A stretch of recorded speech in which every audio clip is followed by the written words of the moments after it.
Hello everybody, it's James here. Story time with Dutch Mantell, episode 91. I've got a slightly different background. I apologise for having to use the AirPods for once instead of the microphone. So Dutch, you have the better audio for what? You know what a stickler I am for video and audio, don't you, Dutch? Well, I think we need to tell the people sitting at home, this guy is a perfectionist.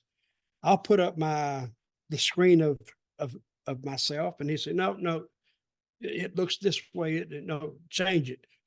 And we go on for not too long, but at least a couple of minutes, because he wants it to be perfect. And I know this bothers him a lot, the sound. But you sound good.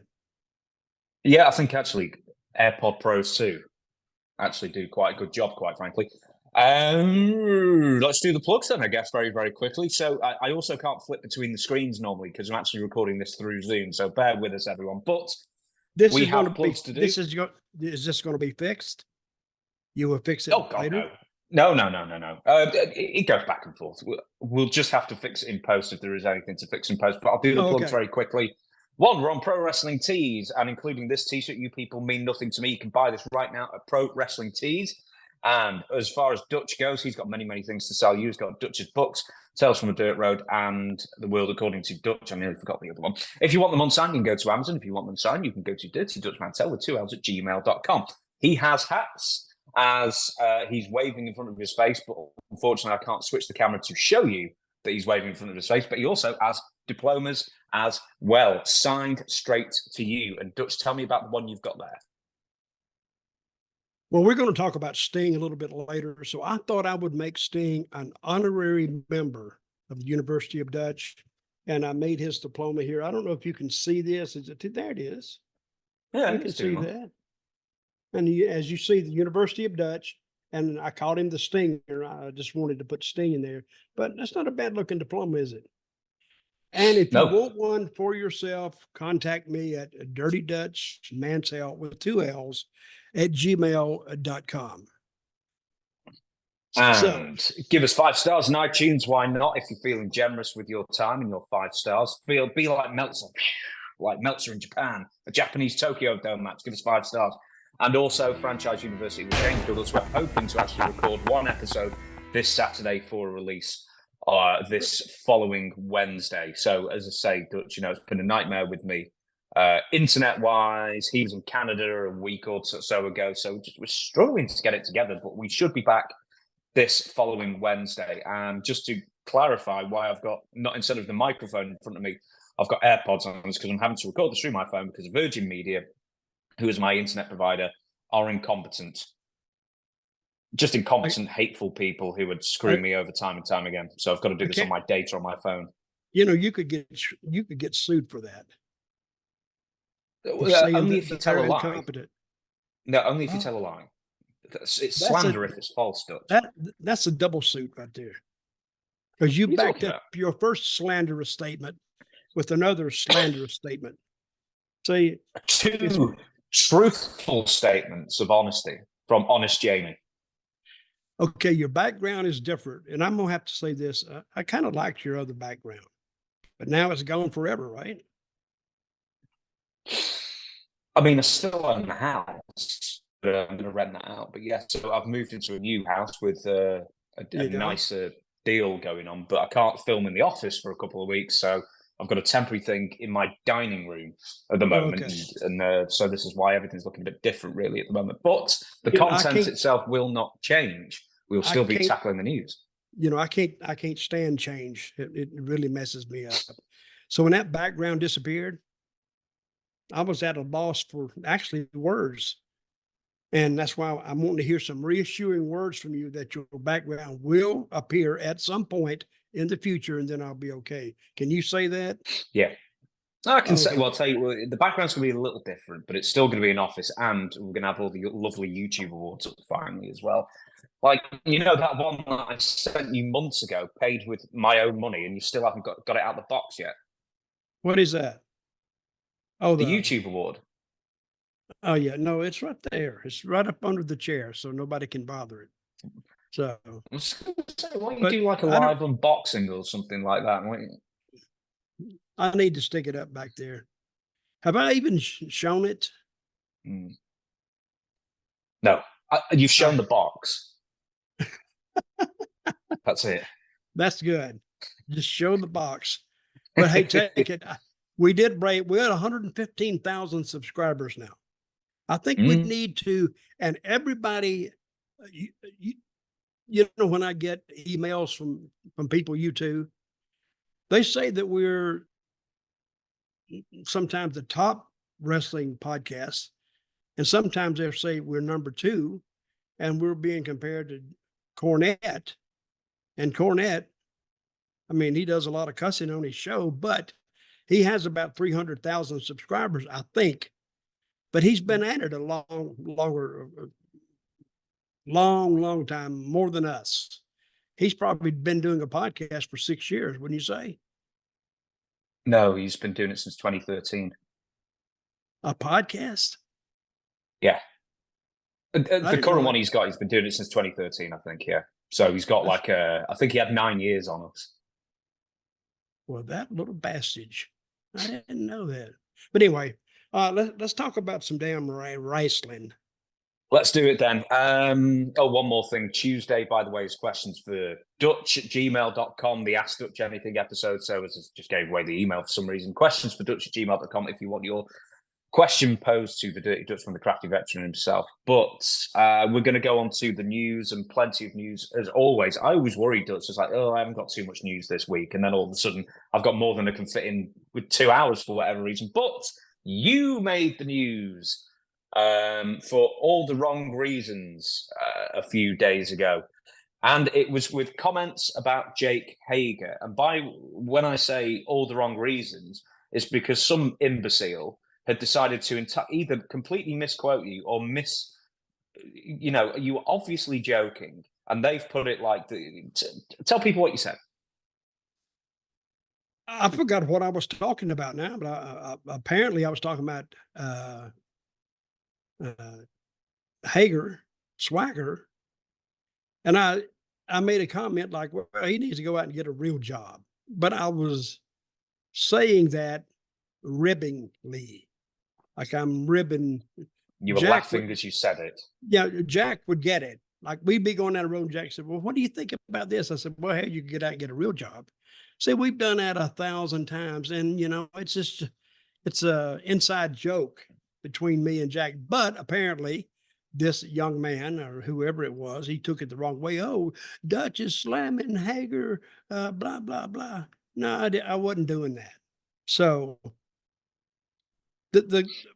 that's why sometimes regular people, they don't understand wrestlers and how they rib around. Of course, football players do it, basketball players, they all do inside ribbing, but when a fan hears it, oh, he's slamming him. I guess because I said it on the podcast. But I don't think I ruffled any feathers. I think Jack understands it because he hasn't called me up and said, what the hell did you say? I need to get out and get a real job. But anyway, I think he was actually treated a little bit better in WWE than they treated him over at AEW. They don't spend any time. Yeah, they don't take any time to. I hope he's getting paid because how many times have you seen Swagger on AEW TV? Do you know, as far as matches go, he's yeah, hang on. Okay, I'm going to have a look here. I could count on one hand the times I've seen him on, it's the Rampage show. I don't think I've ever even seen him on that show. And if I didn't know he was there, I would never know by watching that show. Okay, well, I'll give you this then, Dutch. Have a guess how many times he's wrestled in 2024 so far. On TV? On TV. 5 times. Twice. Both on Rampage. Really? Twice? Mm-hmm. What a job. I know. Well, I don't know. Hey, you know what? He's doing well. And here's the thing, actually. This is going to come up a little later. And I want to, in fact, I'm going to bring this up now, right? So I've heard quite a few times recently that AEW, like WCW, are flying in talent, often too much talent. And for the most part, people don't even know if they're going to be used on the show or not that night until they get there. So this is what WCW used to do. They used to do back when they were hiring 300 people. They would do the same thing, send tickets to every single person and use about 30 of them. So it's just one of those things like, ooh, and it's just indicative of sort of a last second booking in that sense.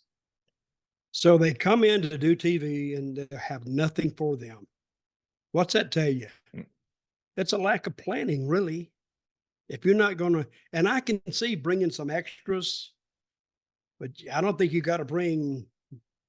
How many people you think they bring in? Just a wild, say 100. Guess. Let's say 100 people they bring in. Really? And then probably use about 40. I don't know. You just asked me to guess. Oh yeah, I did do that. But I guess, it is wasted money.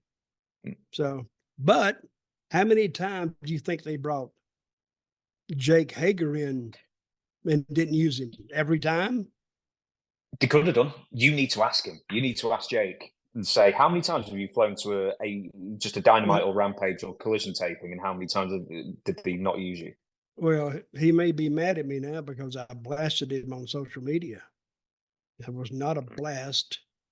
And hey, if Jack don't like it, hell, we can go out in the front yard and I'll just stretch him. I don't care, Olympic wrestling or not. I can get down with that stuff. So anyway. Oh, I thought you were going to talk then. No, I've seen Jake. Some of these guys would get a little fresh with Jake in the ring. Well, it was back to University of Oklahoma training sessions, and he'd just take them down and ride them. Like who? In WWE live TV shows kind of thing, or on a like a house loop around. Sometimes I forgot this one place. I think that he was an independent wrestler. They just used, I think, to take a look at. And I thought to myself, well, maybe they need to take a look at somebody opposing him that was going to let him do something.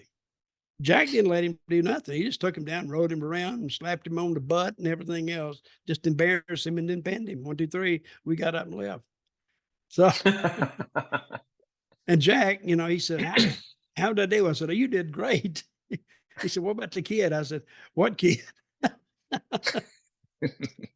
But anyway, Jack, if you're listening, which I'm sure you're not, because no slight intended, and that fan is what's wrong with the business. They create a problem where there's not a problem, and so that's that. Well, let's talk about one amateur wrestler to another. We're going to talk about Paul Vachon, who died at the age of 86. So the last of the wrestling side of the Vachon family, Paul the Butcher Vachon, died on February 29th. So after a period of ill health, and including a bout with throat cancer that stopped him speaking beyond whisper, that saw him spend the last few years of his life in a care home. So he was a true world traveler, all through Asia, all through, Australasia, all that kind of thing. Paul started in the business in 1957 following his brother Maurice Mad Dog Vachon into the business. He performed everywhere from the AWA, WWF, Georgia, Mid-Atlantic and beyond, as well as promoting Grand Prix Wrestling in Montreal starting in 1972. And you also tagged with him in your early days as well. So there's a photo of you on, just Google it, and there's a photo of you and Paul Vachon standing side by side. You've got like a sort of like mesh half see-through T-shirt going on, as was the style at the time. First off, where was that photo taken? It was taken in, ironically, you like that word, Jacksonville, Florida. That's the home of AEW and the home of Tony Khan. But it was taken on the stage at the Jacksonville Coliseum. Nice building. It's set right next to the stadium, I guess, that the Jaguars play in now, the Jacksonville Jaguars. That's the team that the Khan's NFL team that they own. And I was looking at the building one day and I said, this building looks very familiar. And I'd never been in it, but it's almost the exact plan of the Memphis Coliseum. Same way, except that Jacksonville had a stage and Memphis didn't have a stage. And it seats about, 10,000, 11,000. But I never, of all the times that I went to Jacksonville, I never saw it sold out. I never even saw it halfway sold out. I don't know what the problem was there, but they must have got that Coliseum at a cheap price because they couldn't fill it up. So I remember I went to the ring there one day, doing a run in. And I remember this guy, when I went out there earlier, oh, he was up in my face and screaming, "Hey, you," cussing. And I said, "Hey, man, calm down. I mean, I ain't got in the ring yet. I couldn't have made you mad." And when I left, he was still screaming. But at the end of the night, we did a big run in. It was about, I don't know, 6 or 7 guys from the dressing rooms. We all hit at different times. So the guy had his head on a swivel and he was watching who comes in. Here comes the first guy. "Oh, you son of a bitch." And then another baby face runs in. Now he's wise. Now he's expecting the heel. Here come the other heel. Oh God. And he hated me for some reason. So then they're fighting in the ring, and then he looks around. "Here I come." Oh boy. That's what he was waiting on. So I hit that ring and did the damage and coming out. Now everybody is standing. Everybody, they're all excited. And I come out and he's right in my face. I remember I open hand slapped that guy. I shouldn't have done it. And he he went back like that. And I says, and I just kept going. And I remember the next match, I just happened to look out the door and he had a cop in the aisle and he's pointing. He says, and then he saw me and went, "Him, he hit me in the, you see right there." And the cop was doing like this. "Man, I can't do nothing to him. If you want, you can go file a complaint and a warrant and we'll do something to him then. But I just can't go back and get him there just on your word." Oh my God. And he never forgot me. I got a letter from him about 10 years ago. I don't know how he found my address. I should be watching that stuff. A Dirty Dutch Mantell with 2 L's at gmail.com. Maybe. Oh, is it the physical address? The physical address he found? No, yeah, the physical address he found. He wrote a letter, the old stamped letter, and he explained what happened and blah, blah, blah. And I think he'd smarten up a little bit by then. He wasn't so hot, but at the time, I still laugh about that every now and then. It's not really funny, but it's a job, guys. It's a job. So I was just doing my job. So if I had to run in there, they'd have fired me. So with Paul, and so I'm taking it that photo must have been taken like mid-70s. Are we talking 74, 75, something like that? Why don't you just make me older than I am? You were very young, 12, 13 at the time. Full beard. No, I'll tell you what year it was. It was probably, it was a centennial year. 1977. 76, I think. 76, 77. Because then I did the worldwide tour in 78 because I was in a bunch of places, but I ended up in Tennessee. And in 79, I did the whole year in Puerto Rico. Remember that? But there's vast amounts of my time. I don't even know where I was. They said, "Where were you in, I don't know, say 97? I have no idea. Tell you, I couldn't tell you. Puerto Rico. And the reason I can't tell you is that when Vince McMahon started his big expansion, and he was just driving the little mom and pops territories out of business. There was nowhere literally to work unless you just worked independence. No steady place to work. So it was a tough time during the 90s. Very tough. Give some stories on Paul. How often did you tag with him? Did you tag with him anywhere else? I think Paul, he just came in for a couple of months. I forgot who was there. I think Pat Patterson was there, so he knew Pat, and he knew Jerry Briscoe. And I think he just came in for a couple of months just because he wanted to come to Florida. And I found him very, very nice man. Very nice. Easy to talk to, didn't get excited. And if you see him and Mad Dog together, they were like Mad Dog, especially. He was like, he was screaming and hollering and scratching and clawing. But Paul wasn't like that. Paul was a very intelligent man. If sometimes in Trip, people don't think this, but wrestlers get into some pretty deep conversations. And he had read quite a lot. So I learned a lot from Paul Vachon. Very nice man. I didn't learn anything from wrestling. Did you ever actually wrestle him? Do what now? No. Did you ever actually wrestle him, or were you on the same side? Never wrestled him.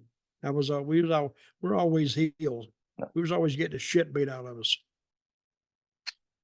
So, but he was a nice guy, and I enjoyed being around him. And my condolences to his family. We'll move on. I'll ask you about Mad Dog another time. We're going to move on now. And did you hear this about Daniel Rodimer? So I know you will have probably never met Daniel Rodimer. He was a guy who was on Tough Enough 4. But did you read the story? I did read the story. So, yeah. Does anybody else know the story? Well, I'll read it to you. I'll read the basis to you and chime in. Former Tough Enough Season 4 contestant Daniel Rodimer, who made a few appearances on WWE Heat, was being sought for murder over the death of 47-year-old Christopher Tapp after an alleged altercation inside a room at a resort in Las Vegas that saw Tapp suffer fatal blunt force trauma to the head. So this occurred back in October 29th, 2023. So it was originally thought it was an accident. It's been made obvious that there was no accident. This was a fight. And apparently Rodimer, who was a former Republican congressional candidate for Las Vegas and nearly won it, apparently. He also did one in Texas where it was a complete flop. Punched the guy, hit his head as he fell back, and then kept on punching him. So basically punched him into a coma, and then he died from it after Christopher Tapp had offered his stepdaughter cocaine. Mm-hmm. And he just went completely off on the guy. And the irony is that Christopher Tapp had just got out of prison after 20 years for a murder that he didn't commit. And he ended up getting something like 8 figures, essentially, after suing successfully for more compensation for it. But yeah, this Rodimer fella. His name is Rodimer. Yes. Right? Yes, Daniel Rodimer, I've never heard of him. When I'm not actively involved in wrestling, I really don't watch the show. I really don't. So the Rodimer, even on Tough Enough or whatever, I never watched that show. I just never got caught up in it. I had other things to do, like, I was in Puerto Rico a lot of times, and I had beer drinking to do. So I would go and take care of that first. But I have no recollection of him at all. And even while he was there, and I'm sorry it happened, but he's in there. And if he was offering the daughter cocaine and he got upset, well, I can understand that. I can empathize with that. When he hit the guy and the guy fell down, I heard he hit his head on something else and he was knocked out. But then he climbed on top. I heard it's alleged. We got to keep using that word. It's alleged that he just started punching him over and over, and so he ends up punching him into a death. So now and where did this happen? Vegas?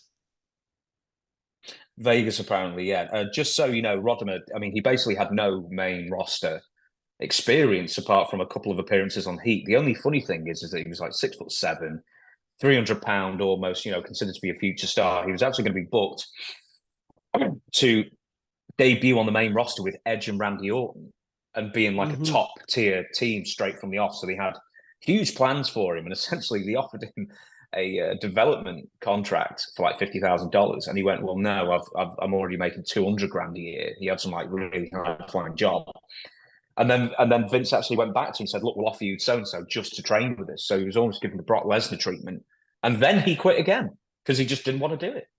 So I don't blame him. If you're not happy doing what you're doing, then do something else. I do respect him for that, because a lot of guys, yeah, and I'm sure there's a lot of guys whose main goal is to get to WWE. Apparently his goal wasn't to get to WWE, but it was offered to him anyway, and he turned it down. Vince McMahon isn't used to that, getting turned down, but he did. So, and I hope, I think he'll get some jail time out of this, even though he didn't mean to do it. He could have probably been drinking, but still, if you do it, you got to suffer the consequences. Whether you, and I'm sure he didn't mean to do it, because he was mad, but hey, that's life. Mm.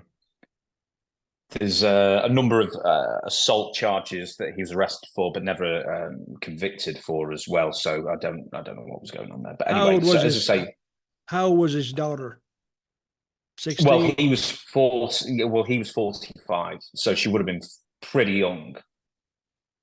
So I don't have an age on the stepdaughter, unfortunately. So anyway, I was just going to say this. Between Vince McMahon and then Billy Jack Haynes and then Daniel Rodimer, I mean, wrestlers are tripping over themselves to be the biggest shitbag in the business at the moment. It's crazy. Okay, continue. Let's talk about Billy Jack a minute. Oh, no. We will talk about Billy Jack in a minute, but we've just got to get through one more first, or whatever it is. Virgil. Oh, where's Billy Jack? Don't tell me you've not written it. Damn it. I'll probably... Oh, that's on the next show. That's what it is. It's on the Ask Dutch Anything episode. We're going to be talking about Billy Jack on Tuesday. But that's a really good one. That's really interesting. Anyway, next on the docket is Virgil again. So he passed away, a week and a half ago or so, as we record this. And I put on the thumbnail 1962 to 2024. Now, apparently, he was meant to be 61 years old, and apparently in life, as he was living, he used to, joke to people that one of the biggest secrets about him was his age. And he wasn't lying, because he was actually 72, not 61. And it's like, how bizarre is that? That he fooled people that he was over a decade younger, and people just bought it. Well, as you get older, you understand that some people have no time for older, especially in wrestling, older talent. So he's been used to doing this for a long time. And he probably told Vince he took 10 years off his age. And with Virgil, you really could not tell. He could have been 61, but he was really, before he got sick, he could have claimed that and people would believe it. So, and he's been doing that for a long time. It was a joke. Nobody really cared. And somebody brought it out. No, how old was he? 72? Yeah, so instead of being born in 1962, he was actually born April 7th, 1951. And even on the funeral home website, they even made mention of it on that one of the biggest secrets about him was his age. And that was, so that's actually surprised a huge amount of people. Well, he did that to keep a job, and especially with Vince. Because after when he finished up with WWE, it was WWF then, I would assume, but you didn't really hear about Virgil much at all. Did he ever go to WCW? Yeah, he was in the NWF. So keep in mind that he actually had his biggest success when he was still in the WWF at the age of 40 or 39 or something like that. So when I was very young, I was given, I started watching wrestling in 93, but I was given tapes of older stuff. And in 91, I think he finally avenges Ted DiBiase and wins the $1 million belt, or if it wasn't in that show, it was around that time. And I think at the time it was like, a young man sort of tricked into almost indentured servitude to the evil $1 million man, Ted DiBiase. But now we find out that he was actually a middle-aged guy who was tricked into this the entire time. Crazy, but yeah. Got him a job, kept him in a job. Yep. What other wrestlers would never admit to their real age? Do you remember? Apart from Lawler. Lawler would never see. Lawler and me, we have the same birthday. Same day, same year. He used to call me his. I forgot what he used to call me, the Cosmic brother, you said. cosmic, yeah, the cosmic brother, and he would laugh. But he would, and I think you have a question about that, but he would not publicly acknowledge that he had a son, because his son would be like 28. He didn't want to admit that he was that old. So he guarded that for a long, long time, his age. So, and I said, I'm going to come in behind you and I'm going to say, we got the same birthday, but unfortunately, I'm 10 years older than you. How does that work out? He didn't think it. He didn't think that was too funny, but he did. Age was really, it was an irritating factor in his life. He didn't want to think about it. Is there anybody else you can think of who shaved years off their shoot age, as it were? Well, there probably a lot of them that did it. Not that I'm aware of. I think Bill Dundee, he would do it. I never knew Bill's age anyway. I think he kept that a secret. But I think now he's probably about 5 or 6 years older than I am. But he never admitted it. But he always looked good. He would always work out, and when he would say that, hey, matey, I'm younger than you, or whatever he would say. But he was a little bit age conscious too himself. I wrote a few down. Rocky Johnson, I'm pretty sure, shaved a few years off.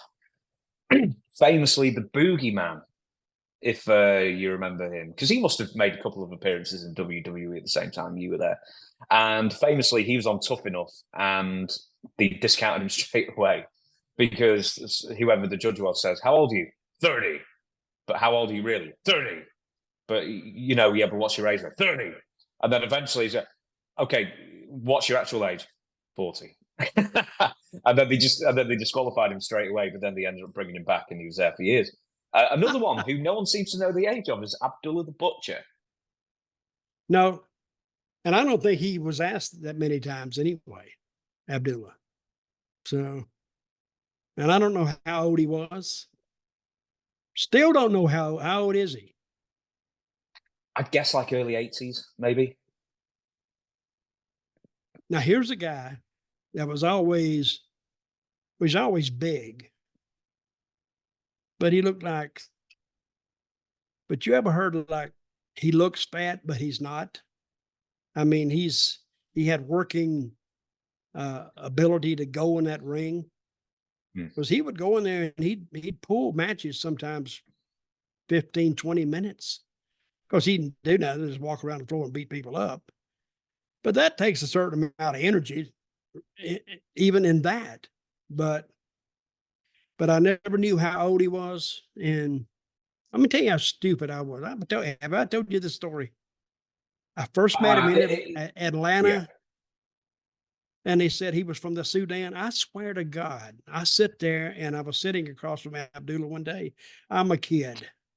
I'm actually scared to death, and I'm looking around the dressing room like this, and I look over at Abdullah, and Abdullah looked at me, and I looked away. But it was probably a couple of weeks before I realized that he could even speak English. I thought he was really from the Sudan. And so when he would mumble to himself,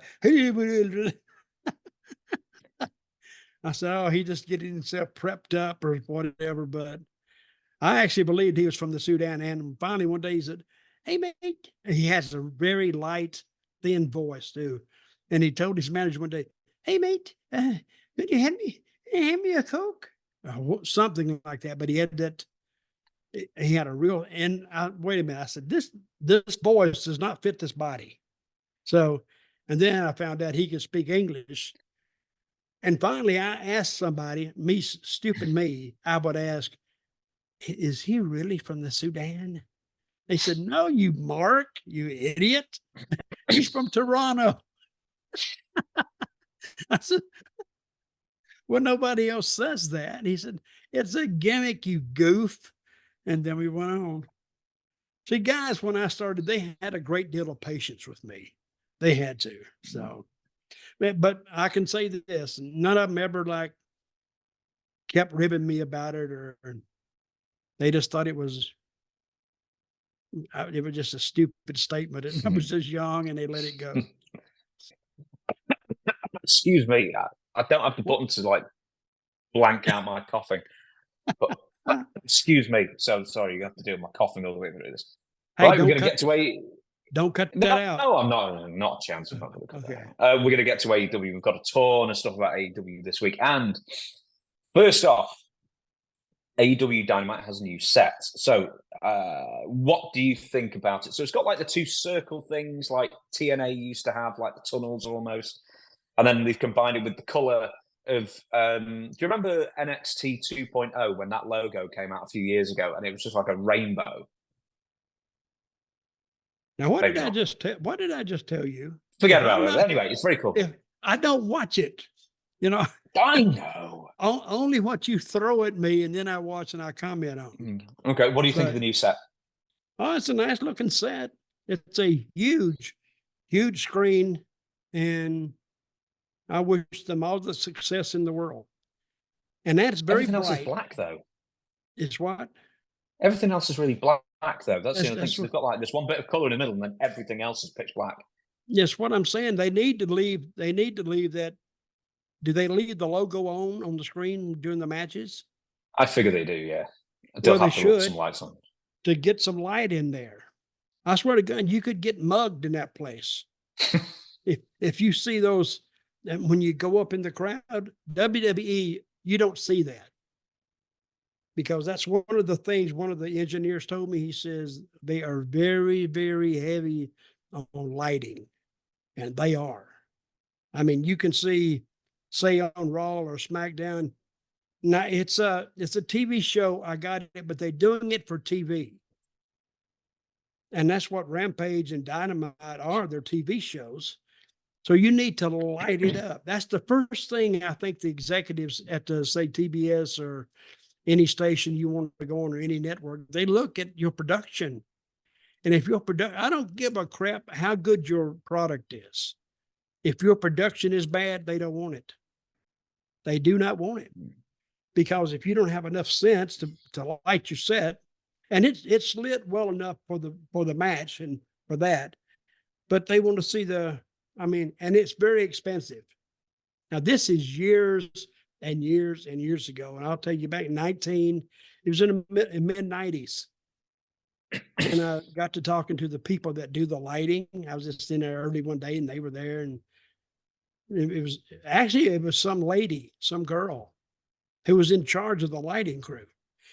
And they would come in there to build that lighting. It said it takes them at least a day just to build the lighting. And then they used to do Raw on a Monday and then a SmackDown on a Tuesday.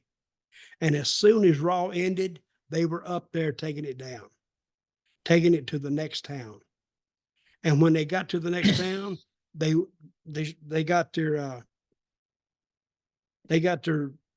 core in, and then they went to sleep for a while, then come back about 8 or 9 o'clock in the morning and finished it. So I said, how much would a lighting, how much does it cost the company? I'm saying, what do they pay for this? And she said, now this was 1995, 96, 95, I was somewhere else. Maybe I was. No, you were in WWF. Yeah, I was there. She said $60,000 then. So what do you think it would be now? 200? More, I think. Because you mentioned the lighting, and two things actually. Very briefly, it wouldn't have been SmackDown; it probably would have been a Superstars taping. But back in the old days when you were doing TV, I mean, the lighting was so basic, and there was smoke-filled rooms and all that kind of thing. Do you have like a nostalgia for that still? Where you watch the. I swear to God, really, I was thinking, and I've been in some of those. Now this was like the territorial days. Oh, you would hit the floor. It was nothing but smoke. sometimes it was kind of hard to breathe because everybody smoked. Everybody. Well, not everybody, but you could tell that it was all the smoke was up around the lights. And if you weren't used to smoke, it would take your breath, what little bit you had. Then you would get in there. Then if you exerted yourself a little bit, well, you're not getting oxygen. You're getting oxygen mixed with smoke and nicotine. I'm thinking one night coming out of the ring, I said, I'm going to die of lung cancer. Never smoked a cigarette in my life. And it would be possible to do that. Secondhand smoke, yeah. I read about this guy one time. He got lung cancer and he told the doctor, I don't smoke. He said, well, where do you work? He said, I work in a bar. So that's where you got it. Makes sense, doesn't it? Yeah, there was a very famous entertainer here called Roy Castle, and he used to do... Roy Castle? Yeah, there's a guy called Roy Castle who was an entertainment guy here for decades, in fact. He did record breakers, in fact. And he never smoked in his life, but he did all the working men's clubs and pubs and stuff like that, entertainment. Yeah. Passive smoking ended up being the kind of lung cancer that comes from smoking and killed him. I didn't know. Yeah. I didn't know. So it's one of those things.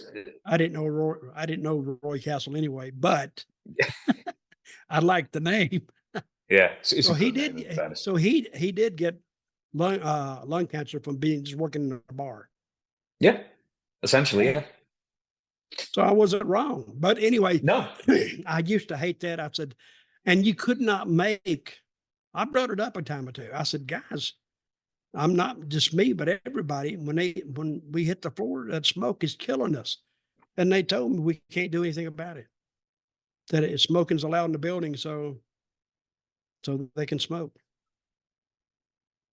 Next up, excuse me, it's just me, because you start coughing, then I start coughing, then we're talking about passive smoking. I'm developing a tumor just thinking about it. Because I'm just coughing. Right, we're going to move on to the next thing. This is an interesting one. Sammy Guevara has been suspended for apparently continuing the match between he and Jeff Hardy on February 14th, 2024 episode of AEW Rampage. Now, we watched the video a couple of weeks ago with the shooting star press. So Sammy does a shooting star press on Jeff Hardy. He sort of tilts in midair, and instead of landing sort of chest to chest, it lands knee. It was brutal. It was knee to nose, essentially. So after the bad landing, Sammy was instructed to pin Jeff Hardy. So I imagine that either came from, it must come from the referee most likely. But instead, he hit his go-to-hell finisher on him and pinned him instead, contrary to the new AEW concussion protocol. So what do you make of that? The whole suspended for carrying on a match when a potential concussion has broken out. Was he aware? Was he aware of the protocol? I'm sure he was. Well, he would have been aware that someone told him to end the match right there and then. Yeah, that's just following orders. First of all, he was really, really lax and incompetent. Well, not incompetent because he's hit it before. But I think he I don't think he meant to do it, of course, but he over-rotated. And I'm watching it. It hurt me just watching it because his whole leg come right across his nose. He had to almost knock Jeff Hardy out. I'm sure he kind of got knocked out. But then what was the finisher move he used? It's called Go to Hell. Okay. It's at least not shooting star press, I'll say that. But the big issue is that he carried on. The referee could tell that he was knocked out. The producer in the back could tell that, well, he's in no condition to carry on, and said, let's go home. That's all they say. Let's go home right now. Tell him and the referee probably told him, and he ignored it. That's why he got suspended. Because they said, let's go home and see what they don't want to do already. Jeff Hardy's hurt already. He's hurt. So let's don't compound this by continuing some other bullcrap move that you got that makes you look good, but he's about to die there. And so if they suspended him, and I don't know Sammy, I'm sure he didn't mean to do this, but that was meant to send a message to the dressing room. And I will say this. I blasted Tony Khan for not taking control before. I will say I'm glad he did it. Now he's saying, you can actually, those guys, they know he's got a lot of money and he loves wrestling. So they want to be a friend to him. But by him doing this, he's taking a little bit more control of his product, which he should. And now guys are saying, he's getting a little bit stiffer here. So watch what you do in the ring. When he says something, he's the boss. And I don't give a crap if, he was a fan before, but he's the one footing the bills. He's the one paying your salary. He's the one paying the buildings. He's the one traveling, paying the airplane tickets and the catering and all this stuff. So when he tells you to do something, go do it. And don't ask why. You can ask why when you come back out, but I don't think he needs an explanation. You knocked him out. So I think Sammy Guevara got, maybe he'll listen next time. But see, things are okay. And I said this about Darby Allin too. He's okay till he's not. And one of these days, and we're going to talk about that in a minute, right? Or not? Oh yeah. Yes, absolutely. So, but anyway, I'm glad Tony Khan took charge of it and did something positive, even though it was negative for Mr. Guevara. You see that respect I showed. I said, Mr. Guevara. See, he's many, many years my junior, but I had respect for him and I called him Mr. Guevara. So the suspension isn't actually Sammy's first. He had one back in 2020 regarding some insensitive comments he made on a podcast back in 2016, which is a bit of a weird situation. But oddly, Sammy had wrestled on February 24th Collision, 10 days after the Rampage match, losing to Powerhouse Hobbs in 17 minutes, and then he gets suspended after the fact. So obviously, it must have gone some sort of arbitration with Brian Danielson or something like that, and they decided to suspend him. But here's the thing. Wait a minute. Back that up. Brian Danielson fits in this scenario how? Oh, because there's like a disciplinary committee now in AEW, and I figured, because Brian Danielson, I'm never going to get his name right. Brian Danielson, for the CM Punk thing, when CM Punk was fired, was heading up that. So I imagine if there's a disciplinary committee that he will be somewhere involved in this as well. But that's just my guess. Anyway, here's the problem. Now you let me go through all this. Like Tony Khan finally took charge. Was it Tony Khan? It was Brian. Well, it might have been Tony Khan. It might have been a disciplinary committee headed by Tony, or it might have been with Brian Danielson. So he let it go by anyway. They did the right thing. Here's the problem though. In boxing, in UFC, I'm sure, whatever, Foxy boxing. Now, if the participants, or if one of the participants cannot continue, or there's a doctor stoppage or anything like that, it is not up to the participant to decide whether to stop wrestling or stop fighting or stop boxing or whatever it is. It is up to the referee, or it's up to the ringside physician, the doctor, to make that call.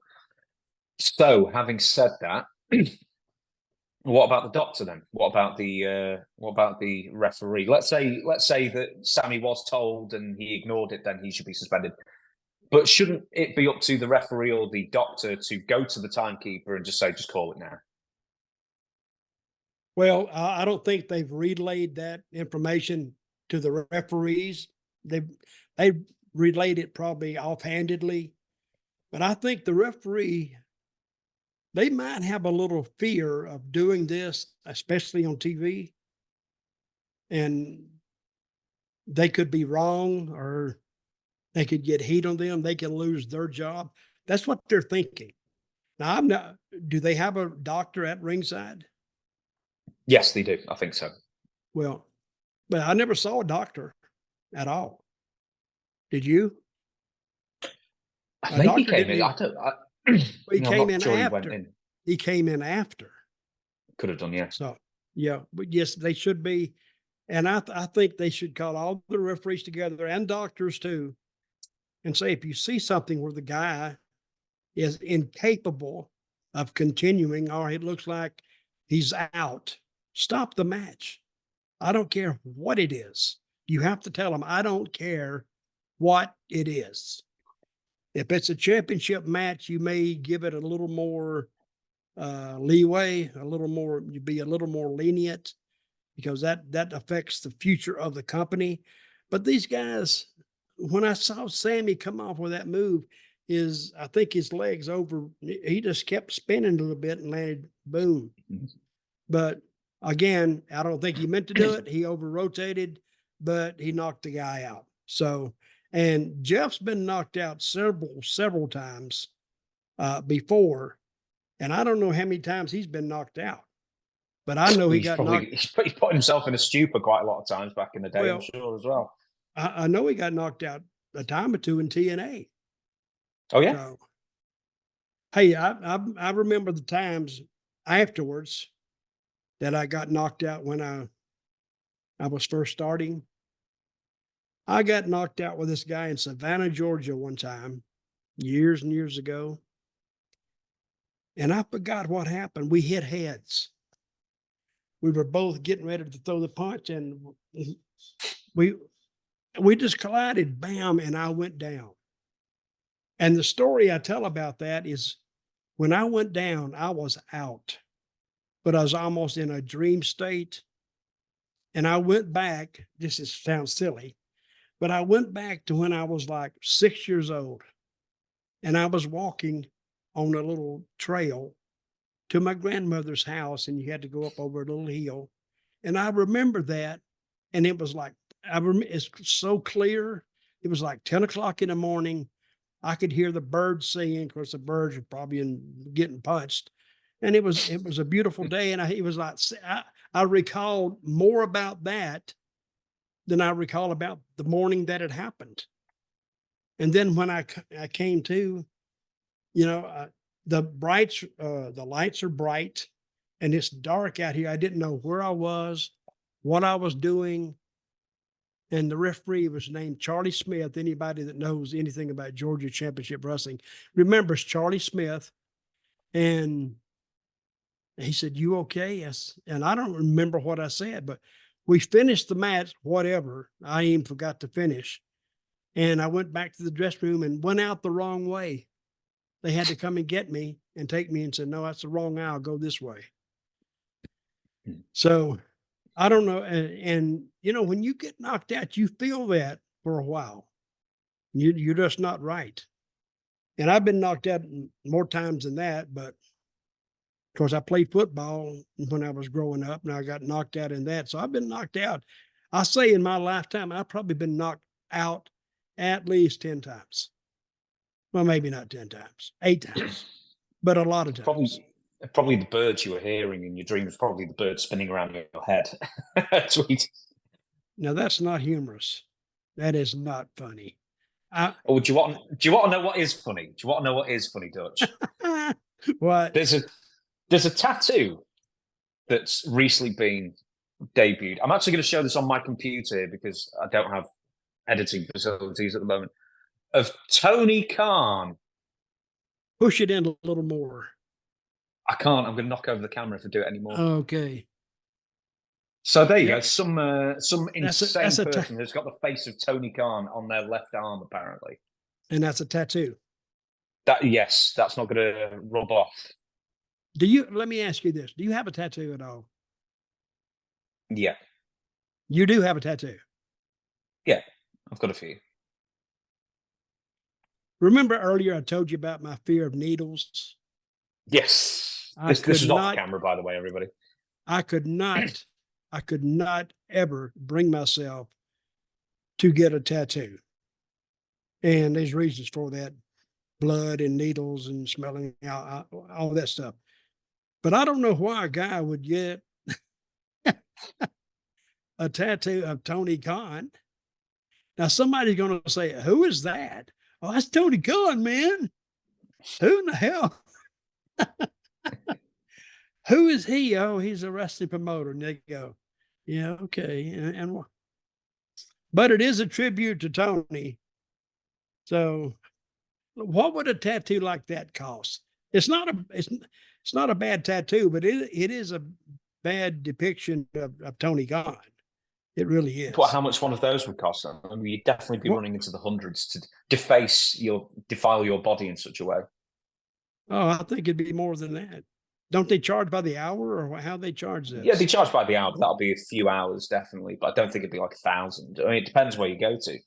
The thing is, the problem with like tattooing somebody's face, especially the face of another guy who you have no connection to other than that he owns your favorite wrestling promotion, it's always the teeth that are a bit weird, because when you look at Tony Khan's teeth in the tattoo, it looks like he's either got like teeth full of plaque or teeth full of like blood or something. And he's got this psychotic grin on his face, so he's not picked the greatest photo of him either. Ah. Well, anyway, I hope whoever got that done, I hope they're happy with it. Yeah, that was okay. There you go. I'm bringing it back up on the screen for everybody to see once again. Well, do you think this guy's married?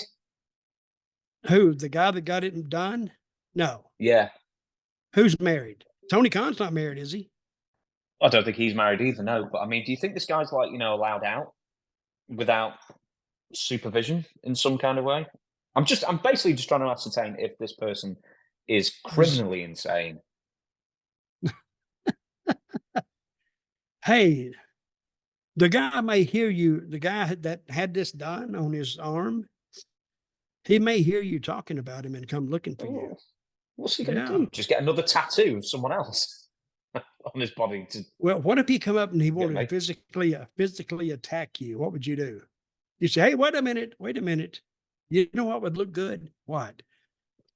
My face on your other arm. Hey, he would like that. And he said, yeah, man, let's go do it. And then when you get him to the tattoo shop and they get him in there and then you take off. See? Yeah, yes. So this person must be easy to be talked into stuff.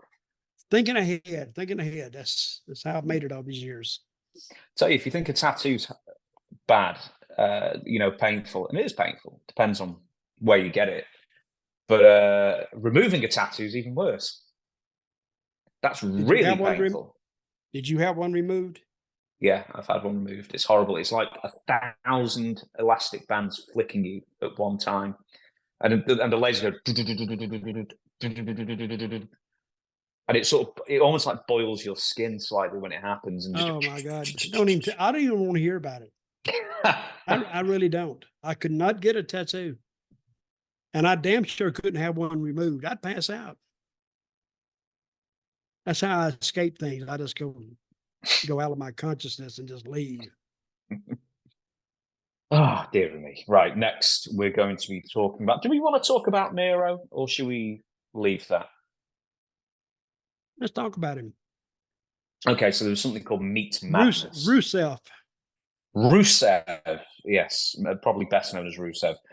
Meat Madness was a match that was booked for the AEW Revolution show that was headlined by Sting. We'll be talking about Sting in a minute. And it featured Lance Archer, Wardlow, and Powerhouse Hobbs on the graphic to say that Meat Madness is what used to be called the heavyweight division, is now Meat Madness. And just as soon as it was announced, that's it was taken from March Madness. That's the basketball. Yeah, that's the basketball tournament in the United States. I see. It's the college tournament. So anyway, this one was cancelled. So there's no meat. No meat for you. In March anyway. So you'll have to go mad at another month when there is more meat to go mad with. But there's no meat, so it's all vegan. Vegan madness. So vegan madness is so you can have like Sammy Guevara and Darby Allin and all the really thin ones. Anyway, so apparently after announcing this match with these three people in, it was cancelled. And then it was cancelled because apparently Miro, Rusev, the former Rusev, and Keith Lee were also going to be part of Meat Madness, but couldn't because they were both injured. And somehow Tony Khan didn't realise that they were both injured, and therefore he just cancelled it outright. So it's sort of a really odd thing where Rusev Miro got injured in September, hasn't wrestled since January because he got medical attention in January, and then he just never told Tony Khan, and it went unnoticed for 2 months. They didn't even check with him to see what his prognosis was on his treatment, or apparently not. No. Are they still paying him? Yes, but they didn't even know that he was on the shelf. When is Tony going to learn that sometimes wrestlers just write it because it's legal? They got to get paid. So I guess he figured, don't say nothing. If they don't notice it, I don't notice it. So why would I want to bring attention up? You can't really blame the guy for doing that because it's not his fault. It's Tony Khan's office fault. Now, it's not up to Tony Khan to look at that every day because he has people. That's their job. So if they don't bring it to his attention, then nothing's going to be done. But anyway, these guys that get hurt and they go home and they get paid, they try to do that every other week in WWF when I was there, but it don't work. Hell, I went to work hurt before. And when they said, well, if you don't come, you don't get paid. Well, that's a pretty good motivation to get you up, get moving, because, I want to eat the next week. I want to pay some bills. I don't want to get behind on anything, but I think it's Tony Khan. Now I retract my statement about Guervara. He didn't take charge of it. Bryan Danielson did, and he's still in the background on running the company. See, Tony, I think, I'm on Tony right now. He just wants to be creative, period. He just wants to do that, it looks like. Come up with these great ideas like Meat Madness. Hey, and I do like your idea of the skinny guys. Put them in. Vegan madness. I like that. Put Darby Allin and those real skinny guys in there. And I saw a guy said, please, whoever sees this guy, offer him a sandwich or buy him a burger or do something. Tell him to eat.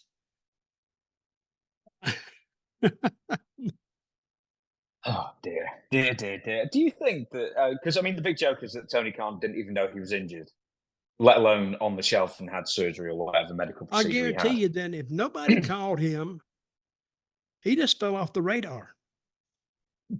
Which he's like the Iron Sheik.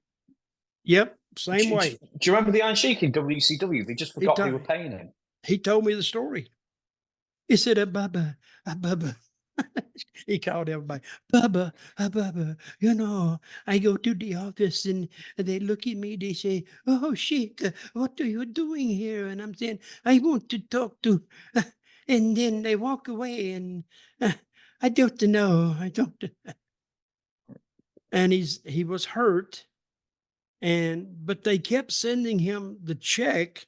You got a check in WCW every 2 weeks.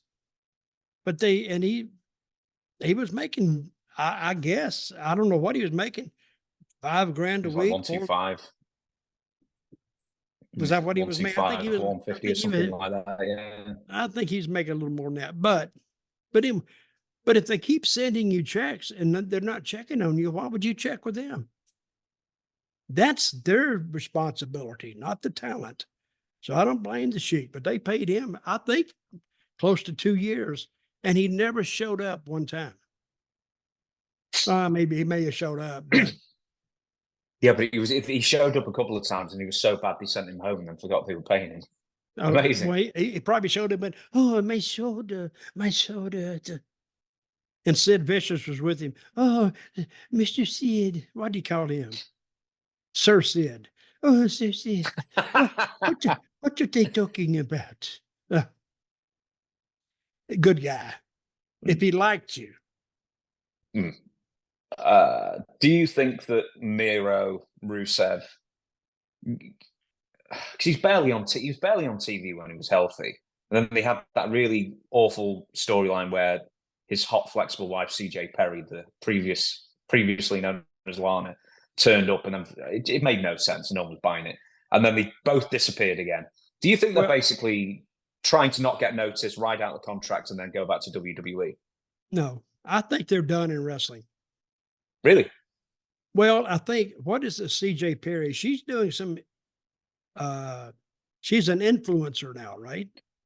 Yes, I Something think like she that. does quite well. I Yeah. think she's doing well. And I think he's doing some in gaming. So they're making good money from what I hear doing other stuff. But seriously, why would you go if you were making good money and you don't have to travel? You don't have to go halfway around the country or them book you in somewhere in China or someplace. Why would you do that if you don't have to do it?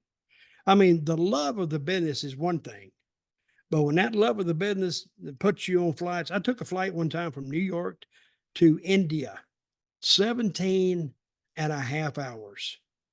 Good God. You lose a day. And when somebody tells you you lose a day, you say, how do you lose a day? You do. You cross that international date line, I guess.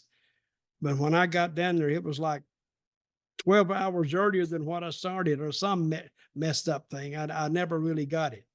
But now that she's doing the influencer deal, and I know some of those people are knocking it down because people know who she is, and it's all based on viewership and clicks. And I think Miro is doing something with gaming. I don't think they need the business anymore.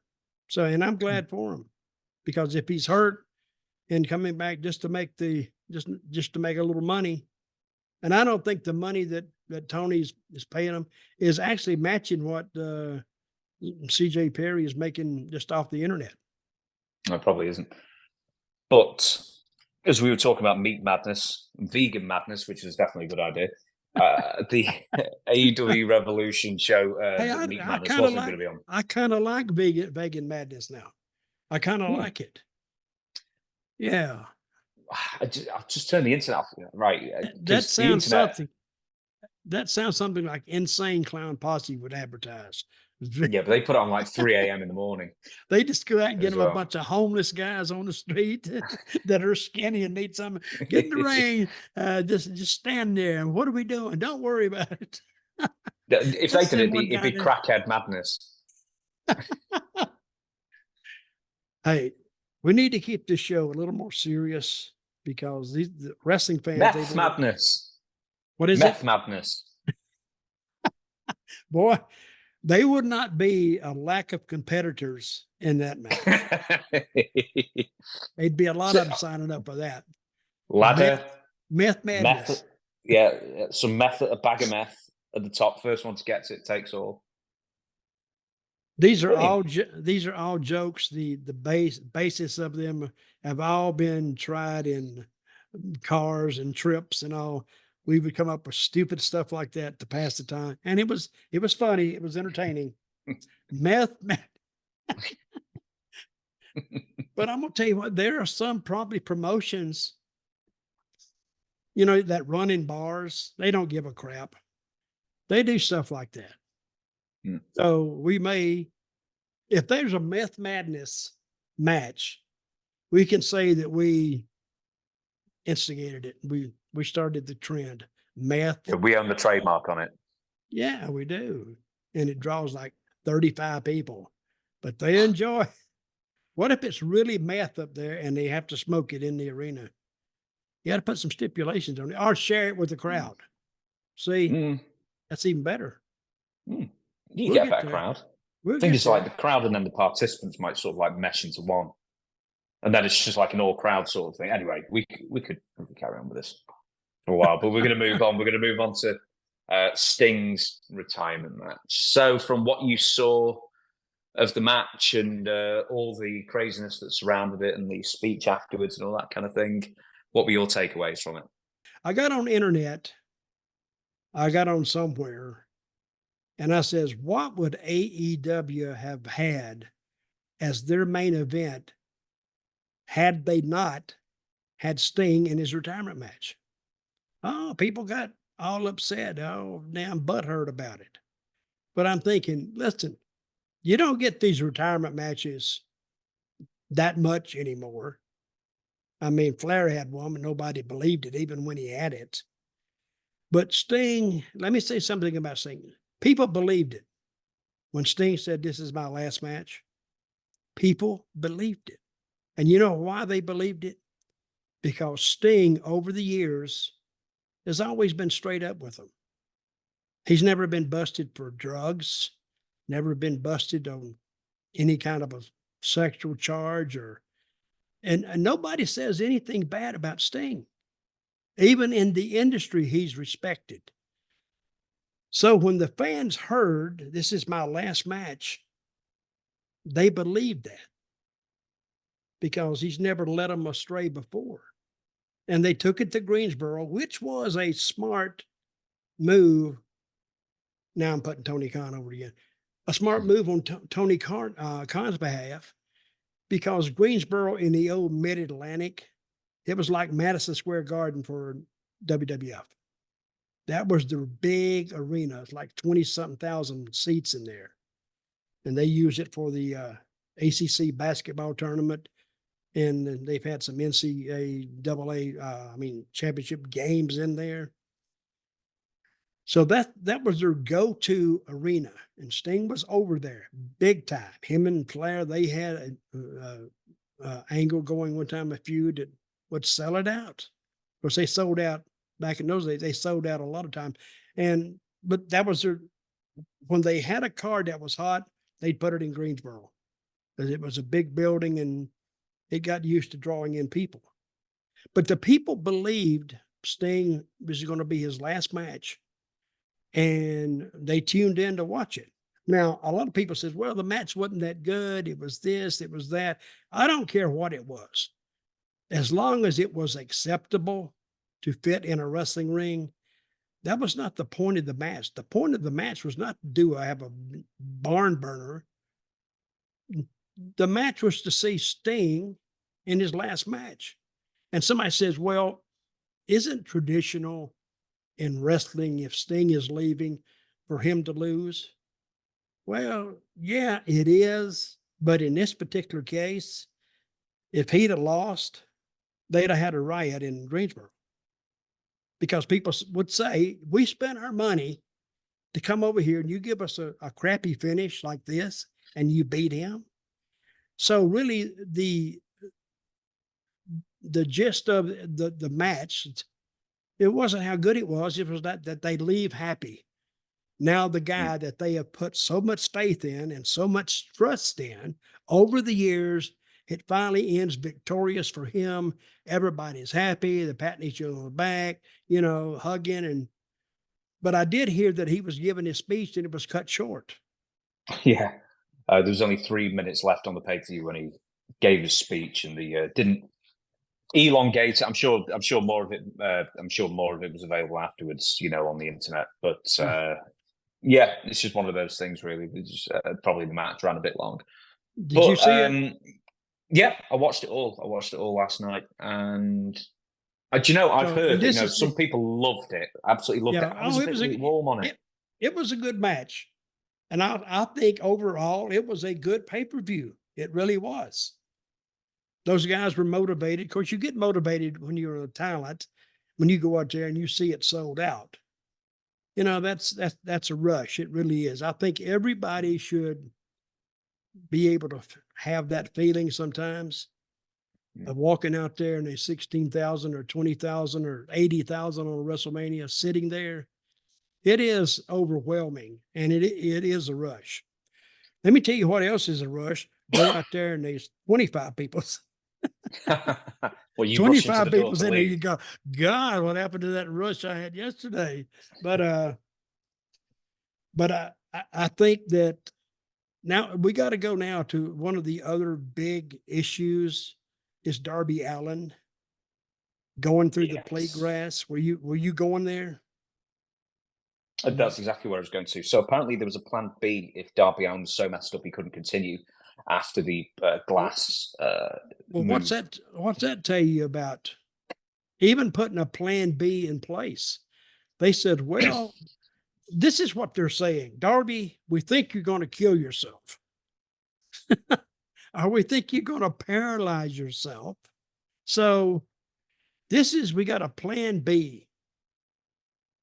But see, you can't make people do this. They got to want to do it. Darby wants to do it, but he did land a little heavy on his like lower butt, right where that sciatic is. So how old is the kid now? I think he's about 30 or so. I'm sorry, I've had to turn the internet off the laptop because it's hotspotting from my phone, which I'm recording the Zoom call from. It's causing too much of a stutter. So I don't have any internet to confirm it, but I think he's 30-ish. Mm-hmm.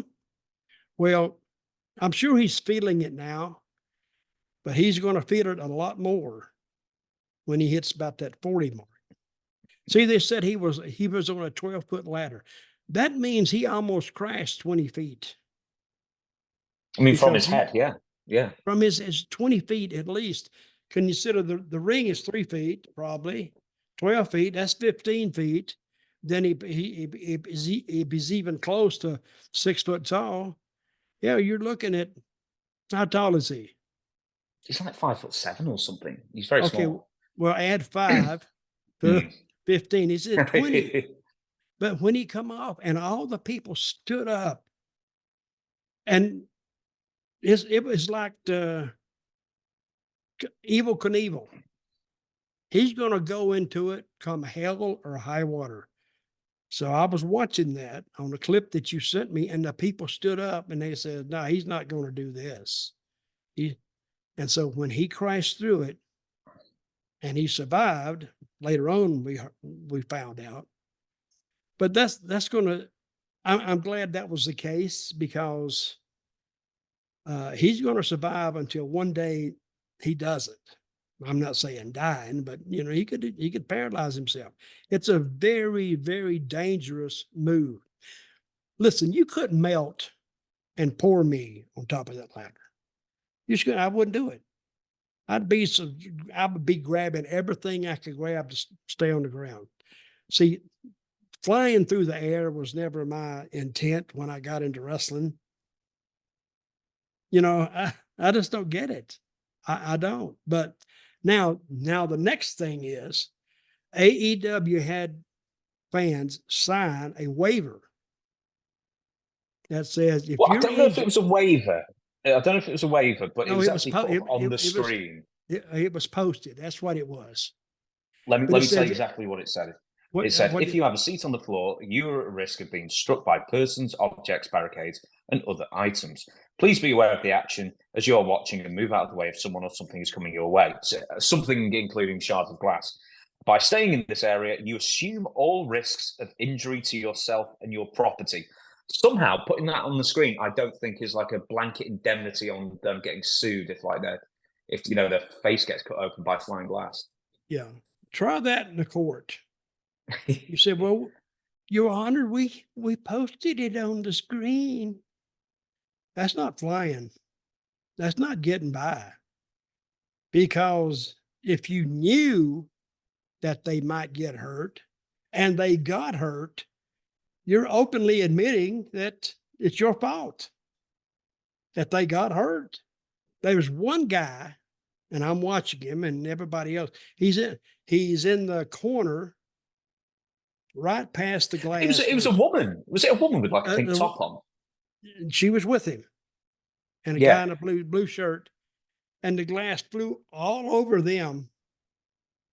So if some kid or anybody had gotten hurt or anything, well, that's a lawsuit. And I doubt it would get to court.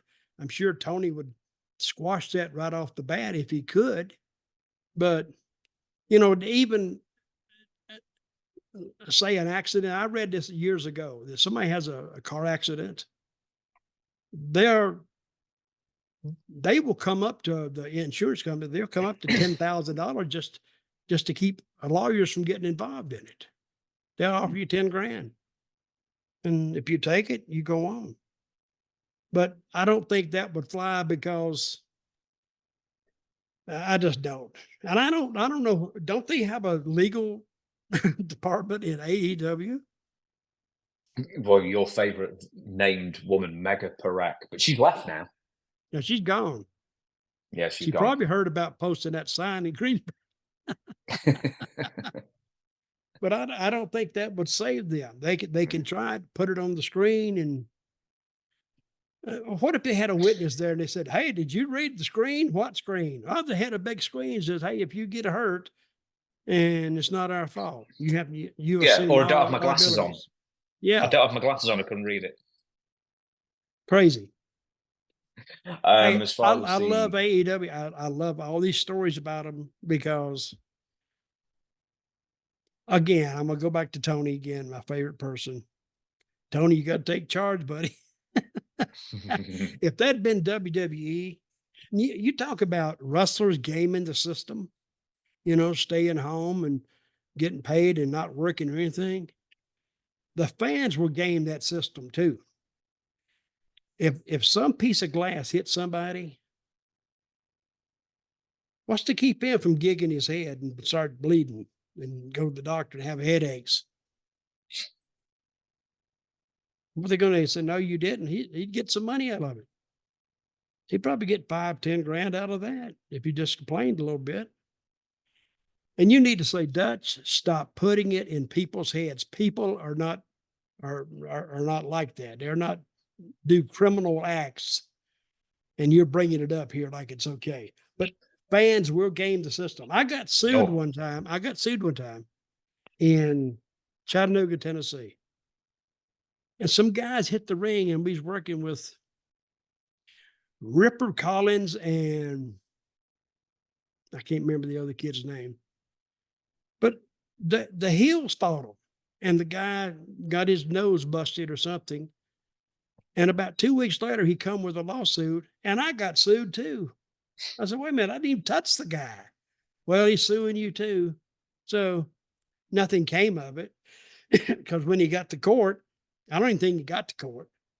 But even if he did, they said, and the judge would say, "What did you do?" "Well, he was beating up my favorites, and I hit the ring to try to." Well, you made the mistake, not them. They were defending themselves, but it didn't make it, and they threw it out. Where does Darby Allin falling off that ladder rank as? I mean, because we've probably seen some really stupid stuff, like deathmatch stuff, like CZW and stuff like that, or jumping off and building into fire, or that thing we watched last week where that guy was on fire and got pressed into the floor.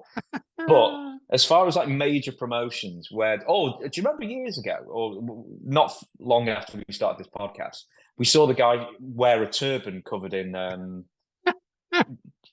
I wish you had that keyed up so we could see it. That was I can't do it at the moment. I'd love to, but I hate to laugh at this stuff that people get hurt on.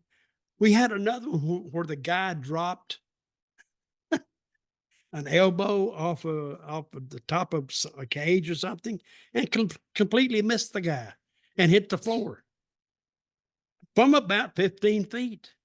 That's why I'm saying they're going to do this till somebody gets killed. Now, Darby Allin thinks, and people do remember, they will remember him for this. And I'm glad he survived it. But look at Mankind. Yeah. He did all that crazy stuff. I'm riding with him one time, and he says, and he was telling me this, and I forgot where we were coming from. I didn't ride with him much, but I know him pretty well because he started in Memphis, and I remember he rode a few weeks with me there, but that was before he got started. But he told me he'd been hit on the head so many times that he was going, and this is a long, long time ago. He said he was going home and got lost from the airport. He lost. You ever heard that story? I think you may have said it once before. It's ringing a bell. And he got lost, and he said he couldn't remember things, but that's from getting hit on the head. If you watch some of his Japanese hardcore stuff, you couldn't pay me enough money. You couldn't pay me enough. And then I watched the tape of him letting The Rock hit him with the chair. Yeah. You remember that? That was on some kind of. Oh, God, yeah. What was the name? I remember very well. It was Royal Rumble 1999, and then it was on Beyond the Mat, the documentary as well. Beyond the Mat. And he was telling Rock harder, harder, harder. And he was and in front of his daughter too, and she was going crazy. Before we get off Darby Allin, I want to just ask you this. You were saying with you're squeamish with needles and glass and stuff like that. Were you squeamish seeing Darby go through this, and then they got to zoom in on his back about 10 seconds later, and he's got like 100 cuts on his back? Yeah. Is that the kind of thing that sort of turns your stomach? Well, I can see it. It doesn't bother me too much.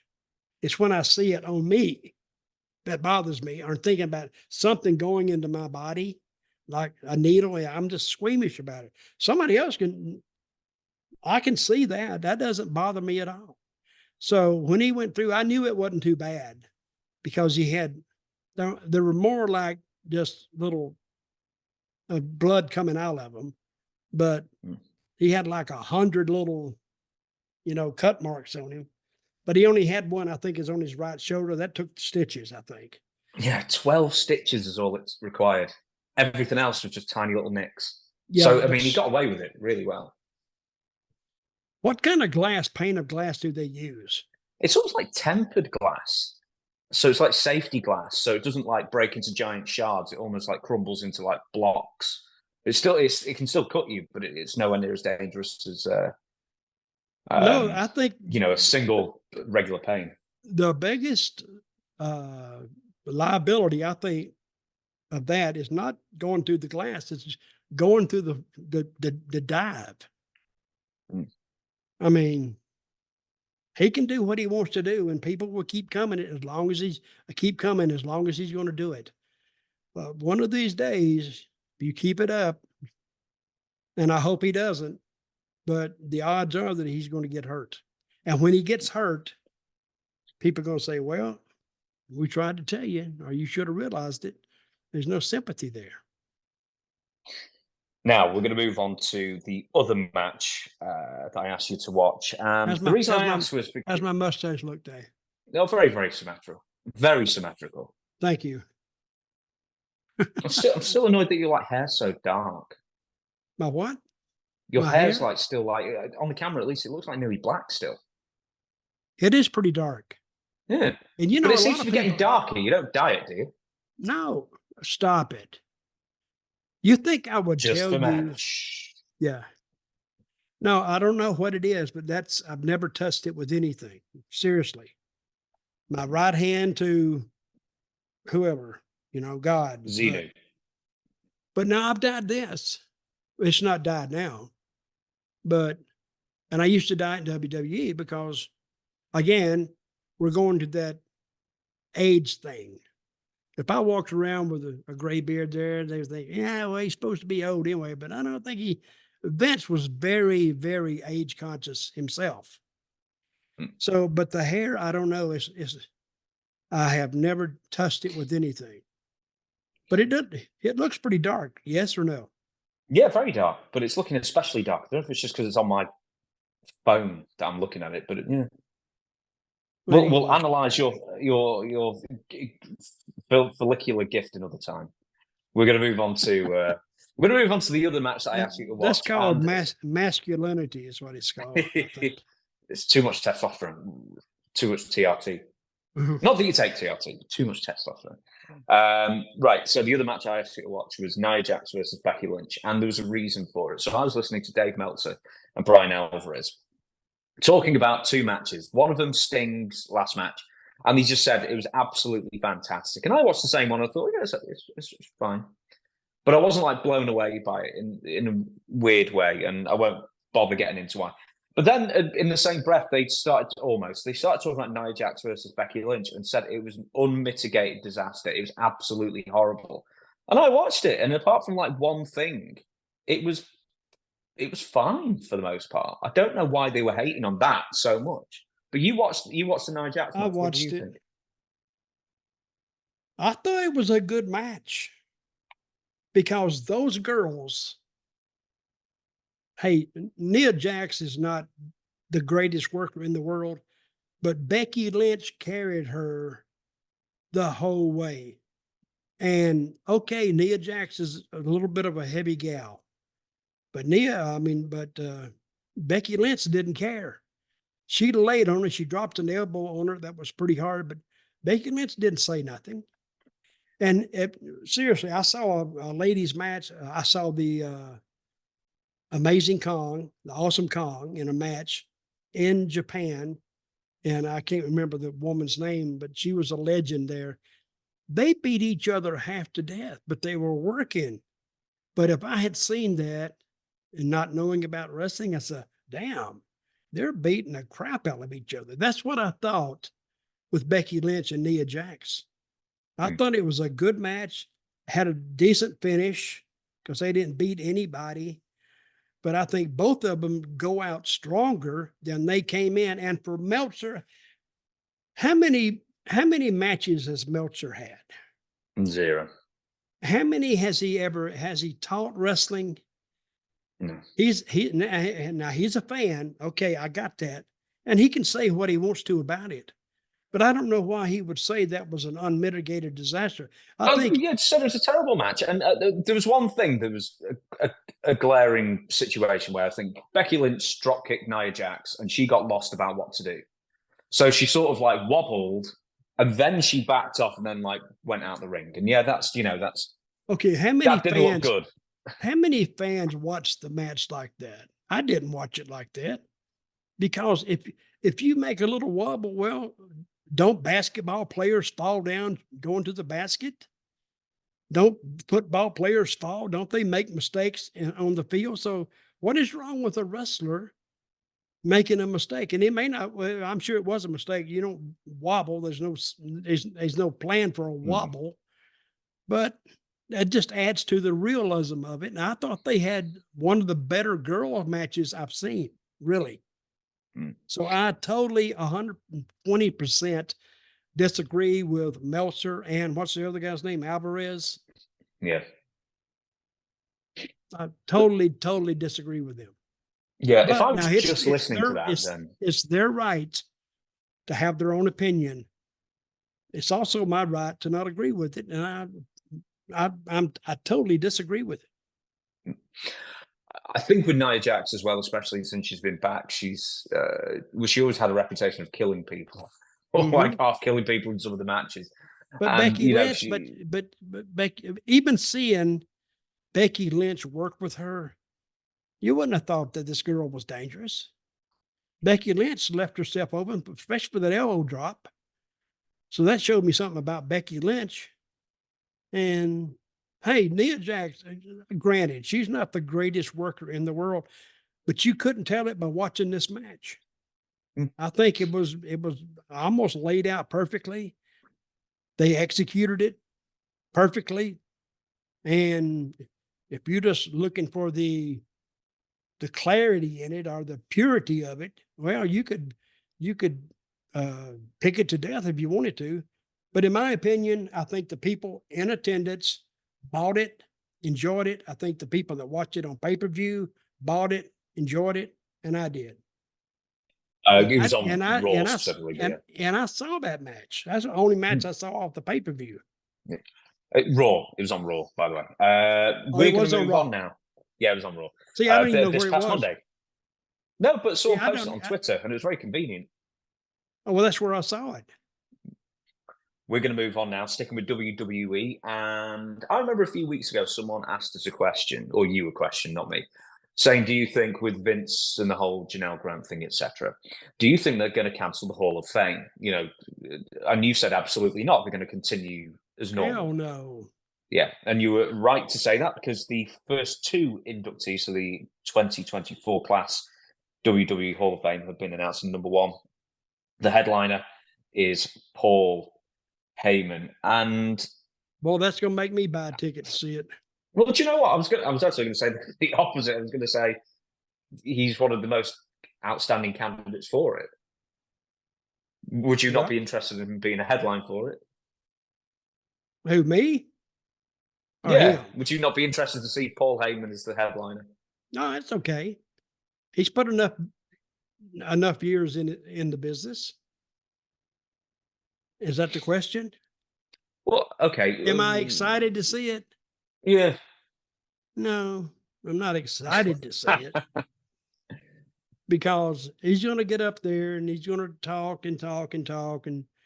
But that's me. I've heard him talk before, and he'll go on and on and on and on. And hope I don't have to, well, I won't be watching it anyway, but hope people just don't turn it off. But hey, getting into the Hall of Fame is kind of a big deal, kind of. See, where I lost patience with the Hall of Fame is when they inducted that comedian. He's a TV host. Drew Carey. Drew Carey? Yeah. Yeah, Drew Carey. And then they put somebody else in there that didn't. They put Kid Rock in a couple of years ago. I mean, that's a celebrity one, but geez. Yeah, Drew Carey was the worst, though. But they put Drew Carey in the Wrestlers Hall of Fame, didn't they? No, it's in the celebrity wing. I mean, they may put Drew Carey in before there even was a celebrity wing. Yeah, well, that's what I'm saying. But he went in there. But who else is going in? Have they announced? There is one more. We'll talk about her in a minute, but we'll stick with Paul Heyman for now. He told Associated Press that even though he's been inducted into the WWE Hall of Fame, he still feels like his body of work is incomplete. So Paul Heyman, come on, Paige, said there are still things he wants to accomplish. There's the quotes, "I consistently feel like I'm just getting started. And I'm just figuring this out. To me, what is an incomplete body of work, because there's still things I want to accomplish. I never felt comfortable accepting that is a reflection upon an entire career." Apparently, WWE actually offered a Hall of Fame spot to Heyman before, and he's turned it down. Basically saying, I think most people look at Hall of Fame things as basically your retirement. You know, you're saying you're retired, you're done, or yeah. Heyman also spoke about the legacy of ECW. The extreme in ECW stood for the work ethic involved, the passion that was necessary, and the extreme connection to an audience to whom and for whom we were always obsessed with under-promising and over-delivering. The legacy of ECW is firmly rooted in the very simple concepts of paying attention to the cultural curve and the obsessively trying to stay a few steps ahead of it. So as far as Paul Heyman's contributions to pro wrestling, how massive or not massive do you think Paul Heyman's contributions to pro wrestling as a whole have been over the years? Well, ECW, he got that cranked up on a hardcore style that took off in Philadelphia. But this is how I explained that. I says, Paul Heyman was a friend of Eddie Gilbert. And Eddie Gilbert's not with us anymore, but Paul Heyman came to Memphis and he learned the Memphis style. All the hardcore stuff we did down there. We did it, but didn't. A lot of times we did it because we didn't want to go. People responded more to that than the straight up wrestling. So to me, I think of the time when Paul was in Memphis as him going to college. So, and Eddie had always talked about Memphis so much, so he had to come and see it. And it did him good to come and see it because he showed a weekly TV being done. And that's what he was doing in ECW. So when he took it back to Philadelphia, I've said this many times, he brought semi-Memphis to a virgin territory. Philadelphia had never seen that before. They were used to the old WWF style of the big 270-pound heels that can't move and they're about 50 years old. And that's what they were used to. So when he got there they would have some personalities, but usually only the main events really, like Bruno and whoever was going against Bruno, that was the big deal. But he brought some personalities back in there, started telling some stories. And now the people started, and he got that banquet hall or whatever he got. And I've been there before. They say it used to be just a really crappy place. But by the time I was there, I went to a convention there, they had cleaned it up. But what he did, he took the Memphis style and to Memphis, to Philadelphia, which had never seen that before, and he took off. Then he was the manager, and then he got You got the Sandman, you got Tommy Dreamer, and he got some people over, started telling stories. So you could probably get in that building in Philadelphia. I think you could probably jam in there 1,000 people, maybe. Yeah, they used to claim 1,100 or 1,100 and something. But you see, and I compared it one time to Memphis. How they didn't run that building every month or every week. Yeah, I think they ran it every 3 weeks, maybe, or later, but they didn't run it every week. Yeah, it was never a territory. It was never a territory in that respect because they, for the most part, only ran weekends. Yep. And did it that way. But you can only get 1,000 people in there, and Philadelphia is a big town. But Memphis ran every week, and is not the size of Philadelphia, and we do 10,000 people, and we do it every week. So they were virgin to that style, and it caught on. Now, to me, I thought they were too bloody. They were almost too violent. It actually surprised me that they got the TV coverage they got. Because, TV, they go back and forth. Oh, you can't do this. You can't do no blood, no this, no. There was more things they didn't want you to do than you could do. And it was their slot. It was their slot. I mean, they were like 3 a.m. on obscure cable stations for the most part. So really, I don't think they cared. But I think it was more in Philadelphia, since they was on at 3:00 in the morning. The viewership couldn't have been much, if at all. And I don't know who's sitting up at 3:00 in the morning watching wrestling saying, "Damn, I'm gonna go to that match." And then they're staying. They may stay up to watch it, but they're drunker now, or they're smoking dope all night long. But I don't think they're gonna get motivated to go down there and buy a ticket. So. Hey, it was always sold out though. It was always sold out, so you can't take it. But I think it got into the culture, that underground culture in Philadelphia. See, all the fans knew each other, even though they may not know by name, they know by face. And if they met them somewhere, they say, "Hey, I know you. You go to the ECW, yeah, man, blah blah blah." So they have something in common. But one thing I'll say about the ECW crowd, they weren't really violent like some crowds I've been around. Did you see the match when they filled the ring up with chairs?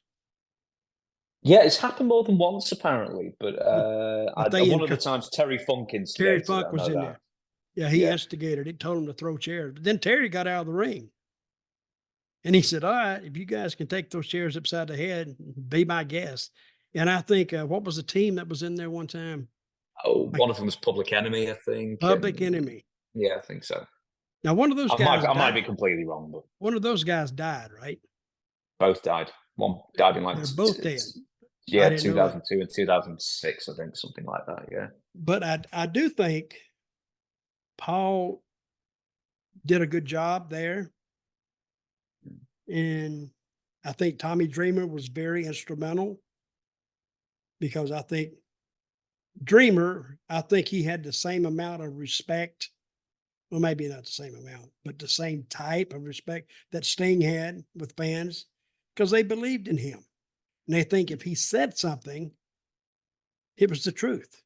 Whether he was going to follow through with whatever he said he was going to do, like, "I'm going to beat this guy to an inch of his life," still he'd go in there, he'd give it a hell of a battle. So he did all that he could do. Tommy Sandman, I brought Sandman to Puerto Rico one time, and everybody told me, why are you doing that?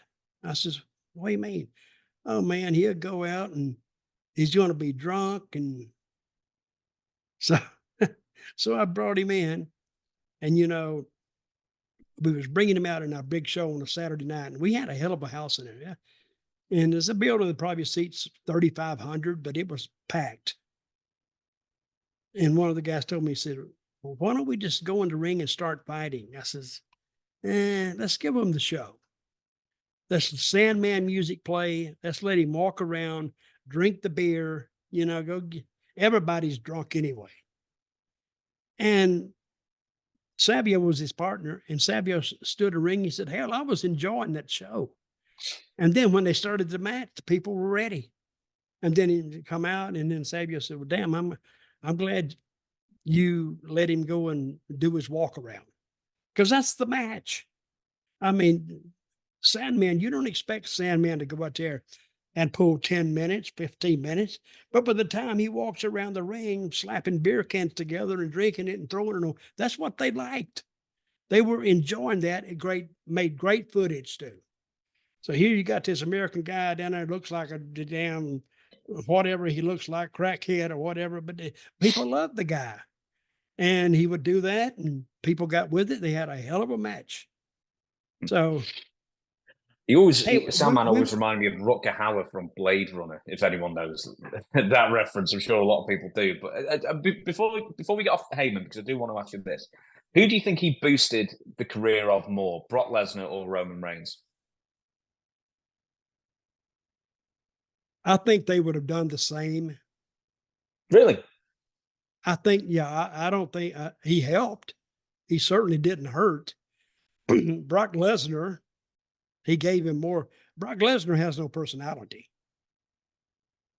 So Paul did help in that regard. Roman doesn't have a lot if you go by what he's producing now. But I will say that Paul Heyman, I think he helped Roman Reigns more than he helped Brock Lesnar, because Brock Lesnar was coming off the Olympics. He's coming off all this other stuff. NCAA. But Roman, he was just part of the Samoan clan. And he had been a good guy with the Shield at one time.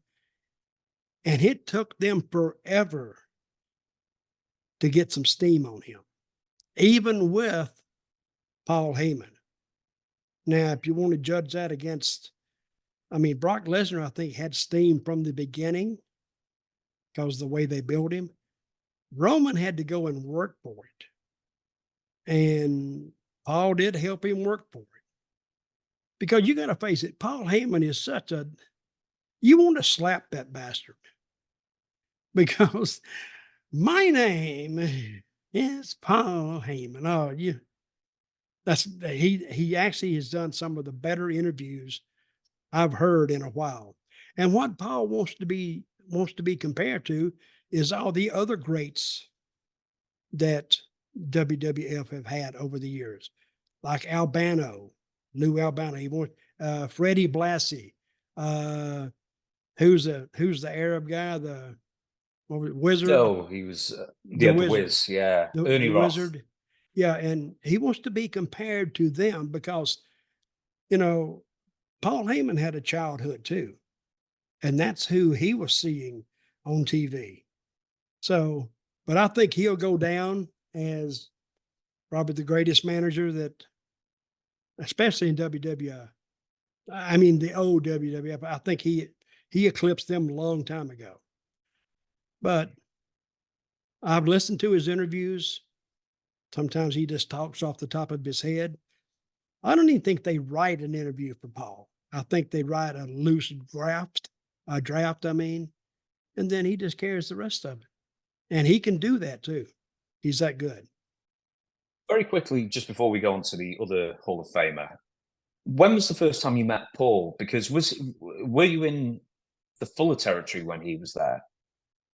When I chased him out of a building in somewhere in Alabama. What he did was this. He knows I like to read the newspaper. He'll remember this if you tell him. I like to read the newspaper, and there was a newspaper in the dressing room one night. So I came in there, and there was a paper in there like every night for some reason. So I'm reading the paper. And Paul, I didn't know he was watching me, but he studied me. So we went to this, and I almost can remember the town. It's between Chattanooga and Birmingham. So we were there. I picked the paper up, And it's just, he had taken the middle part of the paper. He left the headline page and the back page. He left that together. But what he did, he took the middle 8 pages or 10 pages and cut it out completely. So it wasn't there. So I opened it up and there's no page there. And I look up and there's Paul looking at me. I said, "Did you do this?" And he went, "Well, why would you I said, "Yeah, I knew he did it." So I went out there and I took my bullwhip. I said, "I'm going to hit you with this bull." And I really wasn't, but he didn't know that. And I walked him around the building. He went up, he went out the side door. I went after him. He went around the front. I'm popping the whip behind him. I'm not running anything. And we went all the way around the building and got back in the dressing room. Actually, when we had to go outside, we went out in front of the people, just a little bit. And I popped the whip and people said, "Why is he chasing Paul Heyman around the building?" So, and we got back in there and it was a laugh. I'm playing with him anyway, and he's playing, but that's how wrestlers entertain themselves sometimes. They got to do themselves because they've seen every match that's on that card about 50 times. And so they don't go out and watch the matches. But if something happens in the dressing room, we're entertaining ourselves. That's the first time I met him. And I met him in Memphis. Very quickly before we move on to the Hall of Fame as well, who did he manage? Do you remember? I can't remember. I know he managed like another version of the Midnight Express for a while, but in the early days, what about in Alabama? Who did he manage? Do you remember? Well, the Midnight Express, I think he was in WCW. Yeah, but I think he may have done it in like the AWA in the very last days as well before he went to WCW. I can't remember. I don't remember who he was managing, no. We'll leave it there, but I don't even remember who I wrestled. That's how long ago it was.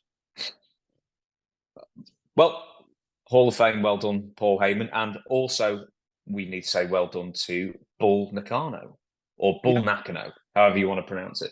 And I was thinking, would you have met her anywhere? And you and Bull Nakano were in the WWF for a few months together. And I had not really put 2 and 2 together until the research today. And did you ever speak to her? Do you have any memories of her? Bull Nakano. Well, I do remember meeting her, and she walked up to me and she said hello, and I was trying to say hello in Japanese and she made fun of it. So I just slapped the hell out of her. I don't know why I did it. No, I do remember her being there, and I just remember pleasantries between us. Hello, excuse me, but I never really talked to her because there's no need to, really. I met her and said I introduced myself, and she did, and that's just professional courtesy. But I always liked her work because even when you read anything about Japanese girl wrestling, her name was in there.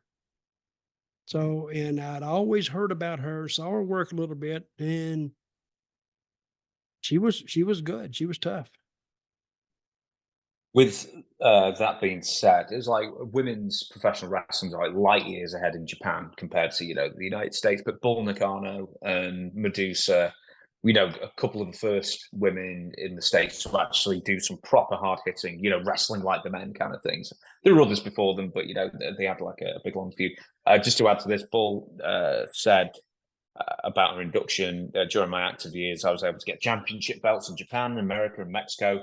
But just one thing was missing. I didn't get inducted into the Hall of Fame. I wanted this finally in 2024 in WrestleMania week. I'm able to get this. And I tell you what, she was, as you said, like Nia Jax, heavy set, we'll say at the time, but she could really move, very strong and everything. When she left the business, I think she injured her back.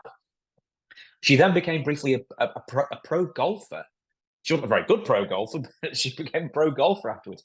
She lost a ton of weight and she's stunning. Like, she's in her 50s. She's gorgeous looking woman. Really? So after she left wrestling, she just dropped all the weight. And of all the people who've left the business and sort of just improved in that sense, she looks amazing. Let me ask you about Japan. How many organizations do they have over there? Now you're asking. I mean, like major. I mean, there's like New Japan, All Japan, Noah, DDT. There's tons of indies. There's tons of smaller organizations, but there's All Japan Women. Is it All Japan Women? Stardom.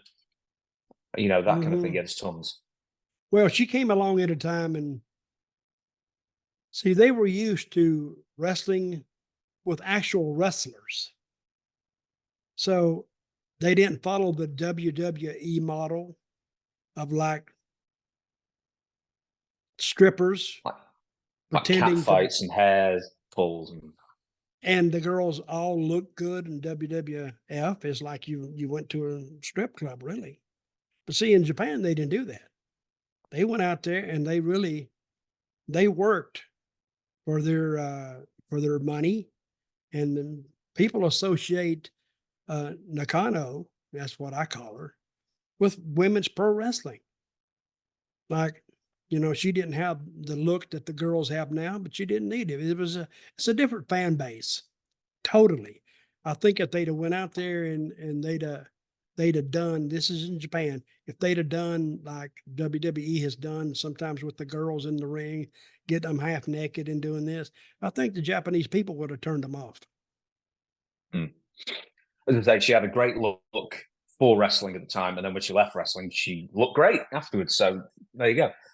We're going to talk about one more thing that you want to talk about specifically that you asked to bring up, and it revolves around Stephanie McMahon. But very, very briefly before, just do a follow up about Ashley Mazzaro. So there was an investigation in 2019, NCIS investigation. So I won't go through the allegations, but she was essentially claimed that she was assaulted, horribly drugged and assaulted on a military base camp she said 2007. It was actually in 2006. The affidavit says 2007.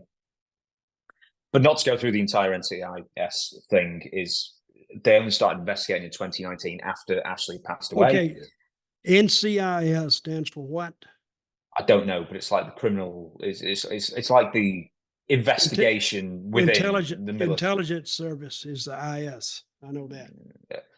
So don't ask me about that. I don't know. Anyway, it's so far away they can't find anything, and the case is closed. So that was sort of spurred on to be investigated after Ashley passed away. I think like a lawyer may have sort of got on that. But anyway, so there's nothing that we couldn't have guessed, quite frankly, of how that was going to end up. But this sort of leads us to Stephanie McMahon, who you want to talk about. And Stephanie, with the whole Vince McMahon thing, she seemed, very innocent of all proceedings. And then after the Ashley Mazzaro case was re-examined, Ashley in her affidavit had mentioned that Stephanie McMahon had basically told her, doesn't matter how hurt you are, and things she was dealing with concussions or injuries or whatever, doesn't matter how hurt you are, and you can't train on your off days in case you get hurt, which makes no sense. So you're untrained, get out in that ring and get hurt in the ring there, and don't get hurt in training, if you know what I mean. But essentially, Stephanie McMahon isn't innocent in proceedings as far as not treating the talent, allegedly, not treating the talent as well as she could have done. Allegedly, I believe that report. I do. Because it sounds like, and the day that they had this meeting with the Massaro girl and Stephanie, Vince was in the room, I think. And that's where she told her that she basically didn't believe her and they weren't going to act on it. And she knew of it. And she knew of all this other stuff that was going on too, but yet didn't act on anything. And that makes her complicit, I guess, with it. Is that the word? Yeah, well, Stephanie acted, not as far as Ashley, but Stephanie acted as far as Vince McMahon is concerned, because when the anonymous letter, the anonymous email that was sent to WWE board of directors, talked about the Janelle Grant case, that's when Stephanie McMahon left. And then Vince McMahon leaves, and then Stephanie comes back. And then when Vince comes back, Stephanie leaves again. So she definitely knows a heck of a lot of what was going on. But when did she know? Well, I think she knew when it was going on. She must have done. Everybody else knew it. All the girls knew it. You know, people do talk, and you're not supposed to talk about the boss, but there was some hanky panky going on, and it was a not a well kept secret. Everybody kind of knew it, but I don't know. See, me knowing it is one thing, or the talent knowing it is one. There's nothing we can do. I can't go and tell Vince to open a investigation into it. He's doing it. I mean, the talent was we're helpless in this, totally, and hopeless. But I've seen firsthand with girls crying after Vince talked to them. He scared the crap out of them, and they had heard the other stories. And I don't know if the Janelle Grant story was out. Couldn't have been out when I was there. It was before it happened. But we're talking about, and where there's smoke, there's fire. I've said that 1,000 times. And you always knew this, because I'm still going off the Rita Chatterton case. Nobody kind of believed it then. But I didn't even know Vince then. And I says, well, it sounds like it could have happened. So I think they're going to pull Stephanie in at least for an interrogation. I see. And this is what I've said. When they start yanking people out of Titan Towers, we need to talk to you in room 21A. That's when you're going to have panic set in. Now they're going to say, well, how much did I know and when did I know it? And I think a lot of people who left unexpectedly when Vince left, and I'm talking about Mr. Dunn, what did he know? And I think his name hasn't been brought up, but I think it will be. I think his name, because it was Chief Officer number 4 and stuff like that, and the unnamed people who were given a pseudonym in the lawsuit. I bet Kevin Dunn was definitely one of them. Nick Khan could have been one of them. Bruce Pritchard could have been one of them. We don't know. We have to speculate, but I bet Kevin Dunn was definitely one of these officers. You're saying Nick Khan? Well, in the lawsuit itself, the Janelle Grant lawsuit, it refers to certain WWE personnel as officer number 1. Doesn't give their real name, but of all those people who aren't named but referred to, I bet Kevin Dunn is definitely one of them. Because, he is Vince's right-hand man, and he didn't have many friends apart from Vince and the company, supposedly, or hung out with too many people, so. Okay, Bruce Pritchard, you hadn't heard a lot from him, right? He actually said something on his podcast, something around the effect of, it's a legal issue, I can't talk about it. That's basically it. So I think he's going to be brought into it. Yep. I don't know. But let me ask you the big thing. So, rightly or wrongly, wait a minute. I didn't have nothing to do with it. Nothing. Good. I plead nolo contendere. Was that Me neither. the word? I didn't have nothing to do with it. No, hang on. No contest means that you don't contest the charges against you. Oh, I thought I give up. I thought that's what it is. Really, it is that, right? Yeah. We'll say not guilty. I am not guilty. Rightly or wrongly, do you think Stephanie will ever return to the company in any capacity? I don't think so. I think she's gone. Vince is definitely gone. And I think Triple H is the last of that breed. And I'm debating now, if the business wasn't doing good, I don't think Triple H would have a future. But it's doing really good now. Because when you think of the timing, bringing The Rock in at the time they brought him in, and in the spot that they brought him in, he overranks Triple H. Yes or no? Yeah, he does. Triple H is not on the board. The Rock is. So had a good salary too, I might add. So anyway, it's a scene or situation. We're going to have to look back, keep looking at it, keep visiting it, and see what kind of see, I'm not getting any kind of vibes from anybody in WWE now because everybody's afraid to talk about it. Everybody. Because now they don't know TKO. They knew Vince, and they were scared to death saying anything that he would get wind of. TKO. Yeah, but it could be better the devil you know, in that sense. Yeah, that's right. And I know some people there, but they've said nothing. I think on that, Dutch, we're going to close it there. So, I don't know why, but just like with this different like background and different. If in the office, I know exactly what to say, and now I'm sort of thinking, what was the outro again? But what is it? We've got plugs, we've got books. Dirty Dutch Mantell with 2L@gmail.com. If you want some side stuff on Dirty Dutch Mantell, and we've got our questions coming up. We've got our question episode coming up on Tuesday, Ask Dutch Anything. So if you want to ask Dutch anything, send your question into questionsfordutch@gmail.com. Anything else, Dutch?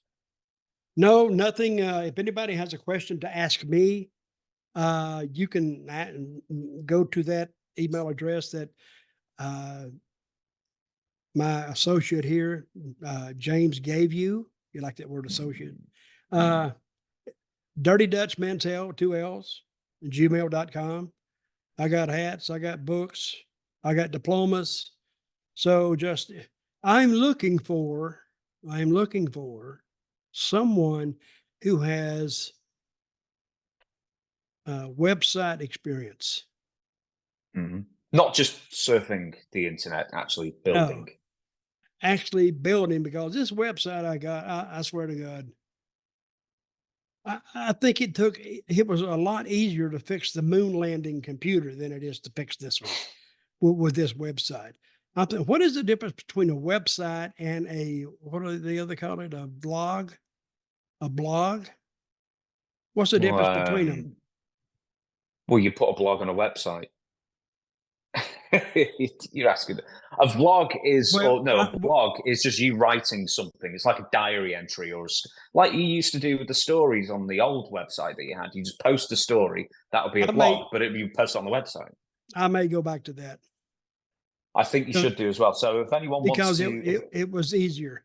So yeah, if anyone has legitimately got like website experience and I don't know resume. As it were, then send it to residue. If someone's got some residue on you, then email dirtydutchmantell@com and we'll figure it out from there. As I say, questions for Dutch@gmail.com, t-shirts, pro wrestling tees, all that kind of thing. But for now, thank you very much, everybody, for watching. And Dutch, we the people. We the people. See you later.